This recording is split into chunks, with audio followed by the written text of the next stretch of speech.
नमस्कार और the deep dive में आपका स्वागत है। नमस्कार।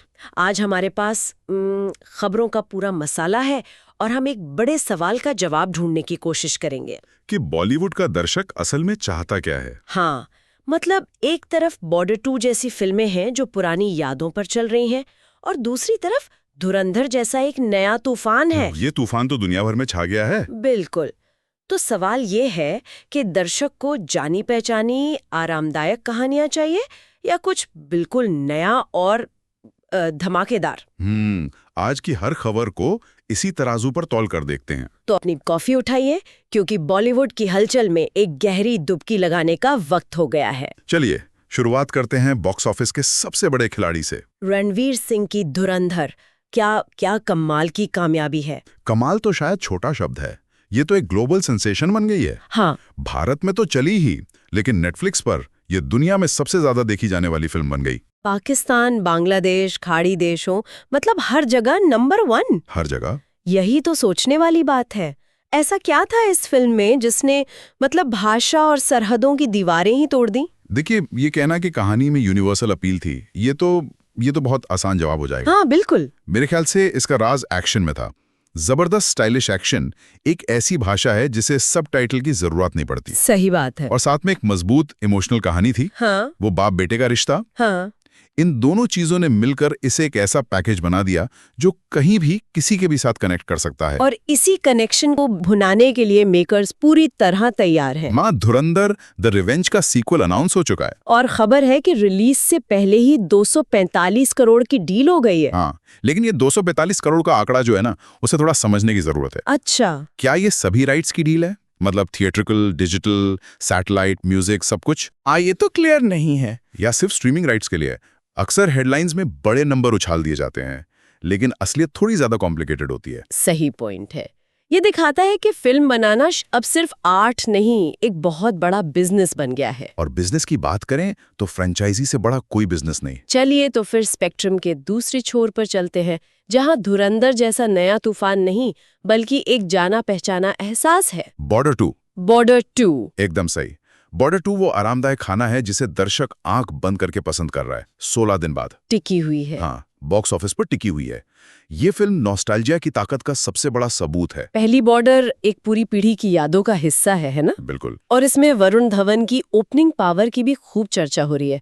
ट्रेड एक्सपर्ट्स जब ये शब्द इस्तेमाल करते हैं तो उनका असल में मतलब क्या होता है? देखिए, इसका मतलब है कि एक एक्टर की फेस वैल्यू पर दर्शक पहले वीकेंड में थिएटर तक आने को तैयार है, चाहे रिव्यूज कैसे भी हो। हाँ, काफी हद तक। लेकिन हमें यह भी देखना होगा कि बॉर्डर 2 की सफलता में सनी देओल का कितना बड़ा हाथ है। सही बात है। ये वरुण की सोलो ओपनिंग पावर का टेस्ट नहीं है, ये एक बहुत बड़े ब्रांड और नॉस्टैल्जिया का टेस्ट है। तो वरुण के लिए असली परीक्षा उनकी अगली सोलो फिल्म होगी। एग्जैक्टली। मतलब हर फ्रैंचाइजी की अपनी किस्मत होती है और कुछ की किस्मत तो कोर्ट के चक्करों में फंसी होती है। जैसे हमारी प्यारी हेरा फेरी 3। हाँ हाँ हाँ हाँ। ये तो बॉलीवुड की एक क्लासिक समस्या है। खबर है कि मूल निर्माताओं ने फ्रेंचाइजी अधिकारों को लेकर मद्रास हाईकोर्ट में केस किया है। तो ये सिर्फ अधिकारों का झगड़ा है या कुछ और भी है? नहीं, ये मामला बड़ा दिलचस्प है। अक्सर होता ये है कि जब पहली फिल्म बनती है तो निर्माता किरदारों के अधिकार, टाइटल के अधिकार, ये सब अलग अलग पार्टियों को बेच देते हैं। असल में कौन है? अरे बाप रे, मतलब ये सिर्फ नाम का झगड़ा नहीं है? नहीं, ये किरदारों की आत्मा का झगड़ा है। वाह, मतलब दर्शकों का इंतजार और लंबा होने वाला है। लगता तो यही है। तो एक तरफ फ्रेंचाइजी की ताकत है और उस ताकत की रीढ़ की हड्डियां हमारे सितारे, और इस वक्त सनी देओल से बड़ा कोई उदाहरण नहीं है। बिल्कुल नहीं। 68 की उम्र में ऐसा एक्शन स्टारडम। और वो रुकने का नाम ही नहीं ले रहे। बॉर्डर 2 के 280 करोड़ की कमाई के बाद अब वो किल के डायरेक्टर निखिल नागेश भट्ट के साथ एक नई एक्शन फिल्म कर रहे हैं। ये सिर्फ फिटनेस की बात नहीं है ना? नहीं, बिल्कुल नहीं। तो फिर क्या है, ऐसा क्या है जो शायद आज के युवा एक्टर्स नहीं कर पा रहे? मुझे लगता है ये मास ऑडियंस के साथ एक कनेक्शन है, एक जमीनी, एक रॉक कनेक्शन। सनी देओल जब स्क्रीन पर चिल्लाते हैं तो सिंगल स्क्रीन थिएटर में बैठा दर्शक अपने गुस्से को एक आवाज देता है। शायद आज के ज्यादातर एक्टर्स उस दर्शक से वो गहरा, विसरल कनेक्शन नहीं बना पाए हैं। वो एक नॉस्टैल्जिया को बेच रहे हैं जो आज भी ताजा लगता है। बिल्कुल। कनेक्शन की बात चली है तो प्रियंका चोपड़ा ने एक बहुत ही प्यारा और भावुक कनेक्शन याद किया। हाँ, मैंने भी पढ़ा। उन्होंने अपनी फिल्म मैरी कॉम के कोच सुनील थापा को श्रद्धांजलि दी और लिखा, जब मैं टूटी हुई थी तब आपने मेरी मदद की। ये बातें हमें याद दिलाती हैं कि फिल्म मेकिंग सिर्फ एक टेक्निकल प्रोसेस नहीं है, ये रिश्तों पर, भरोसे पर, मेंटरशिप पर चलती है। सही कहा। एक कोच या मेंटर का काम सिर्फ डायलॉग सिखाना नहीं होता, बल्कि एक्टर के अंदर उस किरदार को जिंदा करने का भरोसा जगाना होता है। और ये रिश्ते ही परफॉर्मेंस में जान डालते हैं। बिल्कुल। और एक तरफ ये गहरे रिश्ते हैं तो दूसरी तरफ स्टारडम का पागलपन भी है। हाँ, शाहिद कपूर वाला किस्सा। हाँ, वो अपने फिल्म ओ रोमियो के गाने के लॉन्च पर गए और फैंस ने उन्हें स्टेज पर ही घेर लिया। ये स्टारडम का दूसरा पहलू है, एक प्यार जो कभी-कभी हद से ज्यादा हो जाता है। इसी बीच एक और बड़े सितारे की खबर है, अक्षय कुमार की भूत बंगला को एक नई रिलीज डेट मिल गई है। सितारों का कैलेंडर तो हमेशा ही पैक्ड रहता है। लेकिन पर्दे पर जो दिखता है ना, वो आधी कहानी भी नहीं होती। सही बात है। असली कहानी तो पर्दे के पीछे होती है। धुरंधर के गाने शरारत की शूटिंग पर आयशा खान का अनुभव सुनकर मुझे बहुत अच्छा लगा। हाँ, उन्होंने बताया कि वो पीरियड पर थीं, ब्लोटेड महसूस कर रही थीं, लेकिन फिर भी उन्होंने 2 दिन तक वो मुश्किल डांस शूट पूरा किया। और बाद में जो आंसू आए वो दर्द के नहीं, बल्कि अपना काम पूरा करने की खुशी और संतुष्टि के थे। और सबसे अच्छी बात ये लगी कि उन्होंने क्रिस्टल डिसूजा के साथ किसी भी तरह की राइवलरी की अफवाहों को सिरे से खारिज कर दिया। हाँ, ये एक बहुत ही पॉजिटिव ट्रेंड है जहां एक्टर्स अपनी मुश्किलों और अपनी दोस्ती दोनों के बारे में खुलकर बात कर रहे हैं। बिल्कुल, ये परफेक्शन के मिथ को तोड़ता है। ये बताता है कि सितारे भी इंसान हैं, उन्हें भी दर्द होता है, वो भी असुरक्षित महसूस करते हैं। और ये ईमानदारी दर्शकों को उनके और करीब लाती है। ईमानदारी की बात से एक और वाकया याद आया जो थोड़ा अजीब भी है और चौंकाने वाला भी है। सुधा चंद्रन वाला। हाँ, उन्होंने बताया कि कैसे एक माता की चौकी में वो ट्रांस में चली गईं और 6 मिनट में 4 लीटर पानी पी लिया। और लोगों ने समझा कि वो नशे में है। हाँ, ये घटना आस्था, परफॉर्मेंस और लोगों की धारणा के बीच की उस पतली सी लाइन को दिखाती है। सही कहा। एक इंसान का आध्यात्मिक अनुभव दूसरे के लिए कुछ और ही बन सकता है। बहुत फैसिनेटिंग है ये। वाकई। और इंडस्ट्री के अंदर सहयोग की भी एक खूबसूरत कहानी है। अल्लू अर्जुन वाली करते थे। ये दिखाता है कि पैन इंडिया सिर्फ एक बॉक्स ऑफिस टर्म नहीं है। ये अब एक कल्चर बन रहा है। हाँ, इंडस्ट्रीज के बीच की दीवारें गिर रही हैं। अब कोई बॉलीवुड या टॉलीवुड नहीं, सब इंडियन सिनेमा का हिस्सा बनकर एक दूसरे की मदद कर रहे हैं। और जहाँ एक तरफ ये सब चल रहा है, वहीं निजी जिंदगी की उथल-पुथल भी है। ब्रेकअप की अफवाहों के बीच तारा सुतारिया का एक बयान आया, मैंने अपनी शांति की रक्षा करना सीख लिया है। छोटा सा वाक्य है, लेकिन बहुत मायने रखता है। पब्लिक आई में रहते हुए अपने मेंटल हेल्थ को बचाए रखना शायद सबसे मुश्किल काम है। ये एक जरूरी रिमाइंडर है। चलिए अब इंडस्ट्री की कुछ और हलचल पर नजर डालते हैं, खासकर कास्टिंग की दुनिया में। रामायण में एक बड़ा बदलाव हुआ है। हाँ, रणबीर कपूर की रामायण में मेघनाद के रोल के लिए पहले विक्रांत मैसी का नाम था, लेकिन अब राघव जुयाल ये किरदार निभाएंगे। ये एक बहुत बड़ा और दिलचस्प बदलाव है। दिलचस्प कैसे? देखिए, विक्रांत मैसी अपनी इंटेंस एक्टिंग के लिए जाने जाते हैं। उनकी आंखों में एक अलग ही गहराई है। सही है। वहीं राघव जुयाल की इमेज एक बेहतरीन डांसर और कॉमिक एक्टर की है। तो क्या इस कास्टिंग से मेघनाद के किरदार का पूरा डीएनए ही नहीं बदल जाएगा?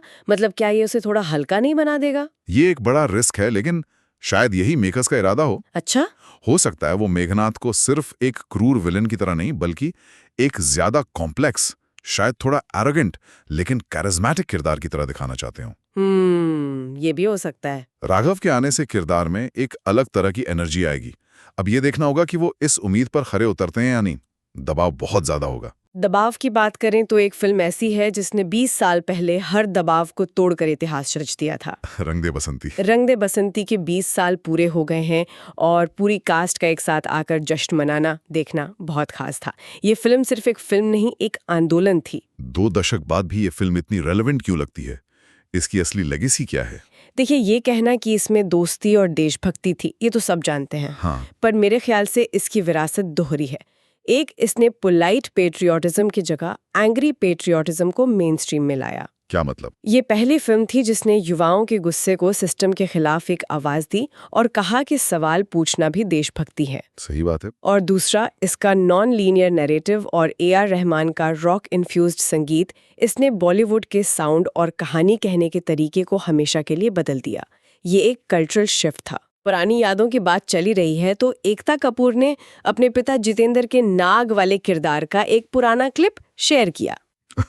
और मजाक में पूछा, क्या इससे मैं नागिन बन गई? हाँ ये सोशल मीडिया का कमाल है। जहां पुरानी यादें नए मीम बन जाती हैं। बहुत मजेदार था। लेकिन सोशल मीडिया पर हमेशा मजाक नहीं होता, ड्रामा भी खूब होता है। रियलिटी टीवी की दुनिया ने। हाँ, अमाल मलिक ने फरहाना भट्ट को ट्रोलर्स के खिलाफ सपोर्ट करते हुए कहा कि वो बिग बॉस की नेगेटिविटी से तंग आ गए हैं।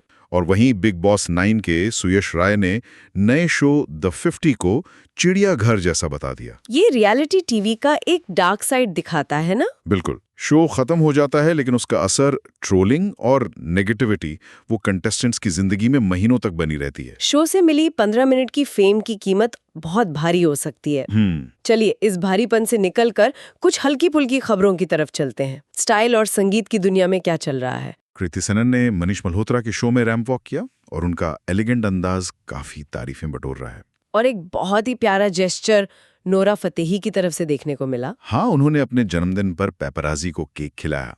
ये छोटी छोटी बातें ही हैं जो मीडिया और सितारों के बीच एक अच्छा रिश्ता बनाती हैं। सही कहा। और क्योंकि वैलेंटाइन का मौसम है, हाँ। तो रोमांस की बात तो बनती है। हाँ। 5 नए बॉलीवुड लव सॉन्ग्स रिलीज हुए हैं। मतलब प्लेलिस्ट बनाने वालों के लिए अच्छा स्टॉक आ गया है। बिल्कुल। बॉलीवुड और रोमांस का रिश्ता तो कभी पुराना नहीं हो सकता। तो आज की इस सारी बातचीत को अगर हम वापस अपने शुरुआती सवाल पर लाएं कि दर्शक चाहता क्या है? बॉर्डर 2 जैसा आराम, धुरंधर जैसा तूफान, रंग दे बसंती जैसी यादें, सनी देओल जैसा स्टार पावर, ये सब देखकर क्या समझ आता है? मुझे लगता है जवाब ये है कि दर्शक को एक ही चीज नहीं चाहिए, उसे एक बैलेंस डाइट चाहिए।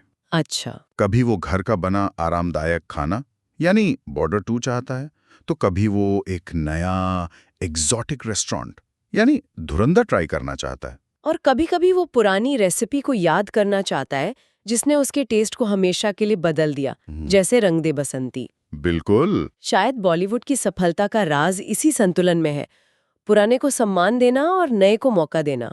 लेकिन यहाँ एक सवाल और उठता है, क्या हमारा सिनेमा नए आइडियाज को उतना मौका दे रहा है जितना वो सुरक्षित फॉर्मूलों पर पैसा लगा रहा है?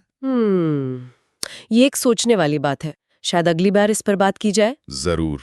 हेडलाइन से हार्ट बीट्स तक आप सुन रहे थे Bollywood deep dive from indiareview.com। कहानियों के बीच फिर मुलाकात होगी। नमस्कार।